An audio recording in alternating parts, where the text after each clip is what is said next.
አልባሰ ወርቅ ወጽፍት ወወርት ንግስቲቱ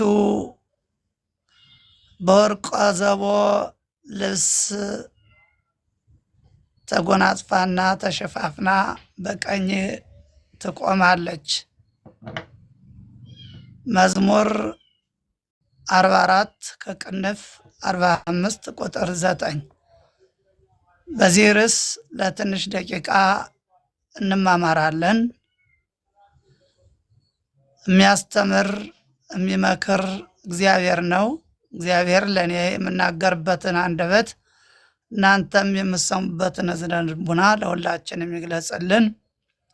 ንግስቲቱ በወርቀ ዘቦ ልብስ ተጎናጽፋና ተሸፋፍና በቀኝ ትቆማለች። የእመቤታችን ያስቀደምንበት ምክንያት ስላለን ነው። ወቅታዊም ስለሆነ ነው። ጌታችን አምላካችን መድኃኒታችን ኢየሱስ ክርስቶስ በዚህ ዕለት በሰንበት ላይ ደብረ ዘይት እንደሚሉ የእናቱ የቅድስት ድንግል ቤዛዊተ ዓለም ድንግል ማርያም በደብረ ምጥማቅ ለዓለም ሕዝብ ሁሉ ለአረማዊውም፣ ለአማኒውም፣ ለሙስሊሙም፣ ለክርስቲያኑም እንድትገለጽና ሁሉም አይቷት እንዲያከብራት የፈቀደበት ዕለት ነው። ይህ ዕለት ግንቦት 21 እስከ 25 ያለው ማለት ነው። በዚህ ዕለት አጋጣሚ ሆኖ ጌታችን መድኃኒታችን ኢየሱስ ክርስቶስ የዕርገቱ በዓል በዚህ ዕለት አብሮ ውሏል። ወንዘ ይባርኮሙ ተረሃቆሙ ያለበት እየባረካቸው ራቃቸው፣ በርቀት ሳይሆን በርህቀት እየባረካቸው ጽኑ በርቱ በኢየሩሳሌም ቆዩ እያለ ሉቃስ ወንጌል ምዕራፍ 24 ቁጥር 49 ጀምሮ እንደተጻፈው ማለት ነው። እና እመቤታችን ቅድስት ድንግል ማርያም ልበ አምላክ ቅዱስ ዳዊት በመዝሙሩ እንደተናገረው ንግስቲቱ ወርቀ ዘቦ ልብስ ተጎናጽፋና ተሸፋፍና አምራ ተውባ በቀኝህ ትቆማለች ወይም ትቀመጣለች ይላል። መጻሕፍት በልዩ ልዩ ትርጓሜዋት ሲተረጉሙት ትቆማለችም ይላል፣ ትቀመጣለችም። ቆመ ተቀመጠም ቆመም ይላል በግዙ ማለት ነው። እና ትቀመጣለች ሲል ለመፍረድ፣ ትቆማለች ሲል ደግሞ ለማማለድ። አንድ ሰው ከአንድ ሰው ፊት ሲቆም ይህን አድርግልን፣ ይህን ስጠኝ ሊለምን ይቆማል። ለልመና በልጇ በወዳጇ በጌታችን በአምላካችን በመድኃኒታችን በኢየሱስ ክርስቶስ ፊት ትቆማለች ለልመና። እንደገና ደግሞ እመቤታችን ቅድስት ድንግል ማርያም ለፍርድ ደግሞ ትቀመጣለች። ምክንያቱም ጌታችን አምላካችን መድኃኒታችን ኢየሱስ ክርስቶስ ራሱ በማቴዎስ ወንጌል ምዕራፍ 19 ቁጥር 26 እስከ 27 ስንመለከት እኛ ሁሉን ጥለን ተከትለንሃል፣ በመጨረሻው ሰዓት ምን እናገኛለን ሲሉት በ12 ዙፋን ተቀምጣችሁ ትፈርዳላችሁ። ሐዋርያት የሚፈርዱ ከሆነ እናታችን ቅድስት ድንግል ማርያምማ እንዴት አትፈርድም? የአምላክ እናት ናትና፣ የአምላክ ዙፋን ናትና፣ የአምላክ ማደሪያ ናትና፣ ለአምላክ ማደሪያው የሆነች ከእመቤታችን ከቅድስት ድንግል ማርያም ሌላ ሴት የለችምና ከፍጥረታት ሁሉ በላይ ከፈጣሪ በታች ከፈጣሪ ቀጥላ ከፍጡራን ከመላእክት ሁሉ የምትበልጥ እናት ቅድስት ንጽሕት ድንግል ማርያም እናታችን እንዲሁ ልበ አምላክ ቅዱስ ዳዊት በመዝሙሩ እንደተናገረው በቀኝህ ትቆማለች ወይም ትቀመጣለች የወርቀ ዘቦ ልብስ ለብሳ። ከፍ ብለን ስንመለከተው ደግሞ ልጄ ሆይ ይላል። ልጄ ሆይ ስሚ፣ አድምጭ፣ ጆሮሽንም አዘንብይ፣ የእናትሽንና የአባትሽን ቤት እርሽ ንጉሥ ውበትሽን ወዷልና ይላል። ንጉሥ ይሄ ቤተ መቅደስ የገባችበትን ሲያስታውስ ከሐናና ከኢያቄም ከእናቷ ከአባቷ ቤት ገብታ ወጥታ ወደ ቤተ መቅደስ የገባችበትን ሲያስታውስ ንጉሥ ውበትሽን ንጉሥ ክርስቶስ ነው። እመቤታችን ቅድስት ድንግል ማርያም አምላክን ከመጽነሷ በፊት ድንግል ናት። አምላክን በጸነሰችም ጊዜ ድንግል ናት። ከጸነሰችም በኋላ ድንግል ናት። ከመውለዷ በፊት ድንግል ናት። በወለደችም ጊዜ ድንግል ናት። ከወለደችም በኋላ ድንግል ናት። ምክንያቱም አምላክ ሰማይና ምድር የማይችሉት አምላክ በማህፀኗን ዙፋን አድርጎ ኑሮባታልና ትውልድ ሁሉ ብፅዕት እያለ ያመሰግናታል። ቅዱስ ሉቃስ እንደጻፈው ማለት ነው። በሉቃስ 1 እንደተጻፈው ከቁጥር 26 እስከ 70 ድረስ ያለውን ስንመለከት በልዩ ልዩ መልክ፣ በልዩ ልዩ ንግግር፣ በልዩ ልዩ አመለካከት ቅዱስ ገብርኤልና ቅድስት ኤልሳቤጥ አመስጥረው አመስግነዋታል። እነሱ ያመሰገኗትን ድንግል እኛም እናመሰግናለን።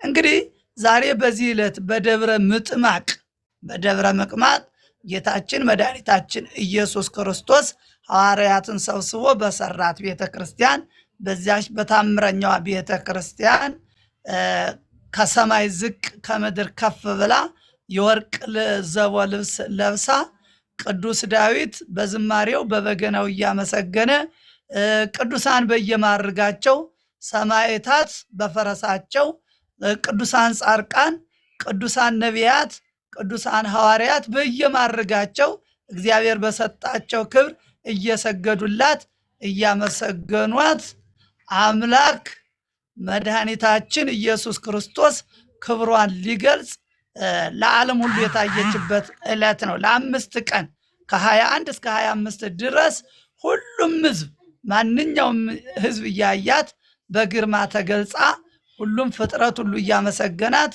መላእክት እየሰገዱላት የታየችበት ታላቅ በዓል ነው ይባል እና ከጌታችን የእሷን ማስቀደማችን ሳይሆን ክብር የሰጣት ያከበራት ዙፋኑ ያደረጋት ጌታ ኢየሱስ ክርስቶስ ራሱ ስለሆነ በዘመናችን ብዙ አርዮሳውያን፣ መቅዶንዮሳውያን፣ ንስጥሮሳውያን፣ ሰባሌዮሳውያን፣ ሉተራውያን ብዙ ሰዎች ተነስተው እመቤታችን አታማልድም፣ ቤዛዊተ ዓለም አትባልም ለሚሉት ታላቁ መልስ የተሰጠበት ዕለት የዛሬው ቀን ነው። ለዚህ ቀን ያደረሰን ስሙ ለዘላለም የተመሰገነ ይሁን። እናታችን ቅድስት ድንግል ማርያም እኛ አከበርናት አላከበርናት የምንጨምርላት አይኖርም፣ የምንቀንስባትም አይኖርም።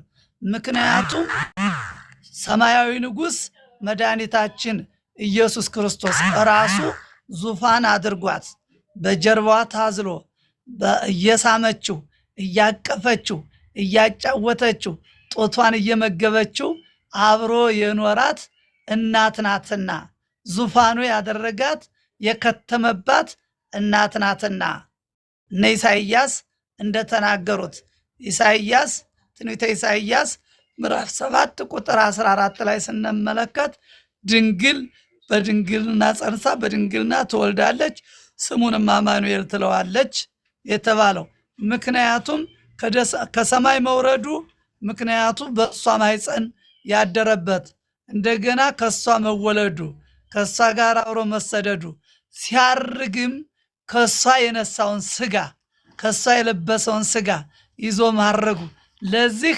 የድህነታችን ሁሉ ምስጢር ከሞት ወደ ሕይወት ከጥፋት ወደ መገኘት ከሐሳር ወደ ክብር የተመለስንባት የከበርንባት እናታችን ቅድስት ድንግል ማርያም ስለሆነች ከእግዚአብሔር ከኢየሱስ ክርስቶስ በታች ከፍ አድርገን እናከብራታለን። አንዳንድ ሰዎች ካለማወቃቸው የተነሳ የሚናገሩት አለ። ምንድነው የሚሉት? አይ ከኢየሱስ ክርስቶስ ክብር ይልቅ ለድንግል ማርያም ክብር እነዚህ ኦርቶዶክሶች ይሰጣሉ፣ ኢየሱስ ክርስቶስን አክብረን እሷን እናከብራታለን። ምክንያቱም ስላከበራት። እናት አባት ግን አክብር ብሎ ትእዛዝ የሰጠ ራሱ እግዚአብሔር ነው። በዘጸአት ምዕራፍ 20 ላይ እንደተጻፈው ማለት ነው። እናቱን አላከበራትም፣ እናቱን የሚያከብር አይወድም የሚል ይሄ ሌላ ጉዳይ ነው። ሚስቱን ገሎ ወደ አማቱ ሽሽት ይላሉ የአባቶችን አነጋገር።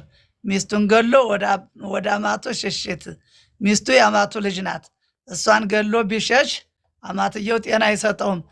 ሰዎችም እነዚሁ መናፍቃን አይዛብ ሁሉም ድንግል ማርያምን ሳያከብሩ ክርስቶስን እናከብራለን ቢሉ ክርስቶስ ያከበራትን አንድ ምድራዊ ንጉሥ የጻፈውን ደብዳቤ የላከውን መልእክተኛ ባይቀበሉለት እሱን እንዳልተቀበሉት ቁጥር ነውና ቅጣት ይልካል ማለት ነው። ድንግል ማርያምን የማይቀበሉ ሁሉ ክርስቶስን እንደማይቀበሉት ማረጋገጫ ነው እና ክርስቶስን እኛ የምንሰብከው ከቤተልሔም እስከ ቀራንዮ ነው። ከቤተልሔም እስከ ቀራንዮ። በቤተልሔም ተወለደ ብለን እንሰብካለን። በግብፅ ተሰደደ እንላለን። ወደ ግብፅ መሰደዱ ብቻ ሳይሆን በግብፅ የግብፅን ጣዖታት አፈራረሰ፣ ግብፅን ጣዖታትን አጥፍቶ ምዕመናንን አበረታ እንላለን። የደረሰበትን ስቃይ ሁሉ እናውቃለን። ከዚያ ወደ ናዝሬት ተመለሰ፣ በናዝሬት አደገ፣ በዮርዳኖስ ተጠመቀ። ይህ ሁሉ እኛ ጠንቅቀን በነጠላ ሳይሆን በምስጢር በአንድምታ እንተርካለን። እኛ የኦርቶዶክስ ተዋሕዶ ልጆች ማለት ነው እንጂ አንዱን ጥለን አንዱን አንጠልጥለን አይደለም የምንሄደው። ሁሉንም የክርስቶስን ዓለም ከተፈጠረበት ጀምሮ እስከዚህ ዓለምን ፈጽሞ የመምጣቱንም ቤተክርስቲያን አንጠርጥራ ታስተምራለች። ስንዱ እመቤት ስለሆነች ለዚህ ከክርስቶስ ጋር ያሳለፈችውን ሕይወት የእናታችን የቅድስት ድንግል ማርያምን ታሪክም እንተርካለን። እናቱን ጠልተን እሱን ማክበር ሌላ ጉዳይ ስለሆነ እና ለዚህ ንግስቲቱ አላት።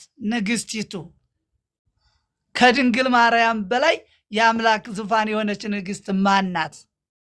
ከድንግል ማርያም በላይ አምላክን የታቀፈች ማናት? የለችም። ቅዱስ ኤፍሬም ምን ብሏታል?